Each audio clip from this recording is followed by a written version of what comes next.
To learn about the off-grid lifestyle and to be inspired to live your dreams, click subscribe so you don't miss anything. Hit the bell notification.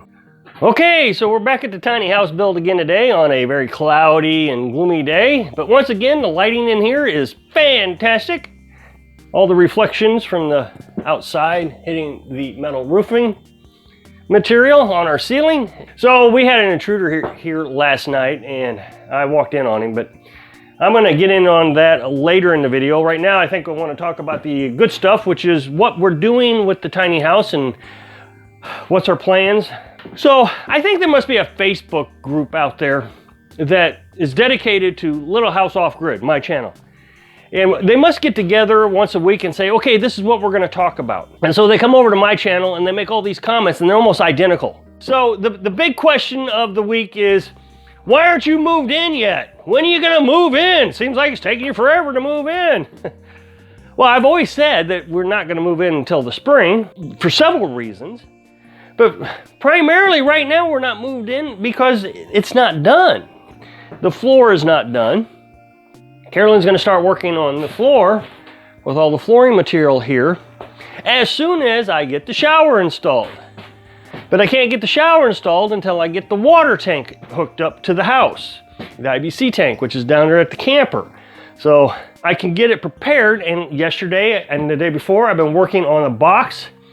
Out here you might see through the window that I'm gonna put the tank in. I had to paint it, and we don't have a bed yet. We gotta get a bed. One of the big problems we're having is firewood. I recognize that people don't agree with me, and that's fine, but it's an expensive fireplace, stove, wood stove, whatever you want to call it. And the instruction says I have to use dried wood. The wood has to be sitting there for a year to get it, the inside core. I've said this many times, and I know people are going to complain, you keep repeating yourself. The reason I have to repeat myself is because people aren't getting the message. It has to be dried below 20%. Now, some people have suggested, why don't you go and buy firewood, seasoned firewood? And that is an option, and one that we have not excluded just yet. We kind of did, and the reason we kind of did is because we still feel it's necessary to spend money on the house. To go buy firewood so we can move into a house that we can't live in because it doesn't have a shower. Oh, the other one is it doesn't have electric yet. I still got to run electric. We're finally to a point where we have these things. We don't have the bed yet. So, you know, there's another, I don't know, $200 or $300 that we're going to spend. So if we go buy firewood, we can't have a bed, so we'll be sleeping on the floor. So it's a sequence of things. You got to do everything in order. But I have been running a little bit of firewood that we have that is dry in here, just so we can work during the day. It's pretty chilly outside. Carolyn and I have been discussing that we are starting to run low on firewood down for the camper. We're trying to figure out, would it make more sense to go ahead and move up here as soon as we can so we can start minimizing the amount of wood that we use down there. Carolyn found a guy who's selling a truckload, and that's not very much. Truckload, our little truck, I don't know, half, not even half, maybe a quarter of a cord for $50. So, you know, that's $200 per cord. So it's quite a bit of money. We may start heading in that direction because one way or another, we're gonna have to spend the money. If we stay in the camper, we're gonna run out of firewood, probably have to buy propane. There's $50 or $60 per month that we'd have to spend.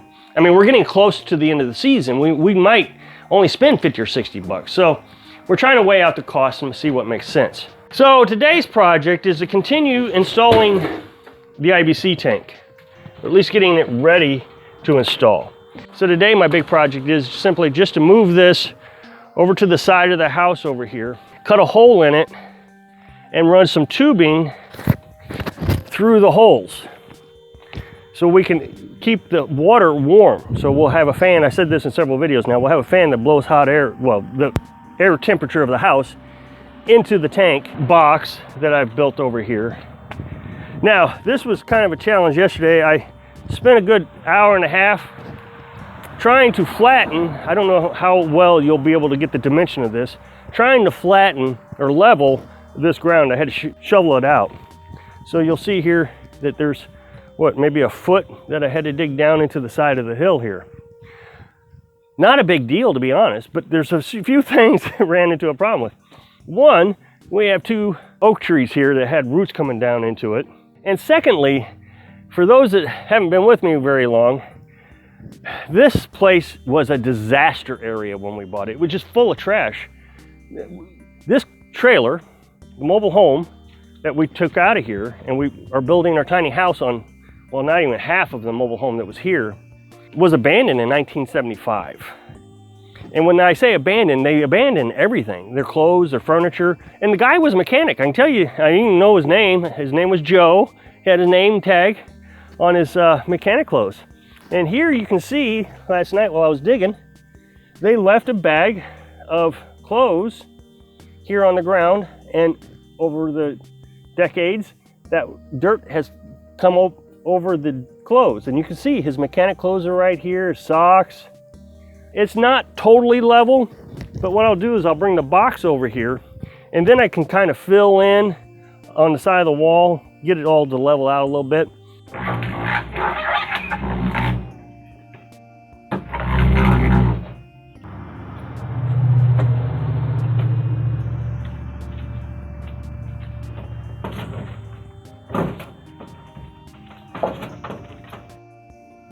Okay, now that I got a box on the other side of this wall, I'm going to drill a hole with this into the box. The reason I'm going to come in this way is so I can guide myself to know where the hole is. And then I'm going to go to the outside, inside the box, and then I'll cut the hole coming this way. So the only thing I'm doing now is creating a pilot hole.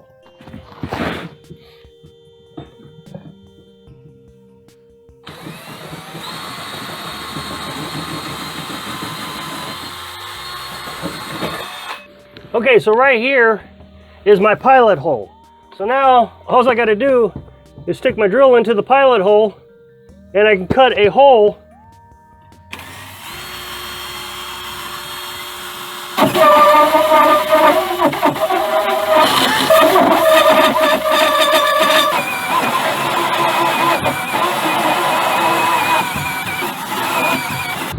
Okay, so now I can stick my tubing all the way through this hole into the house.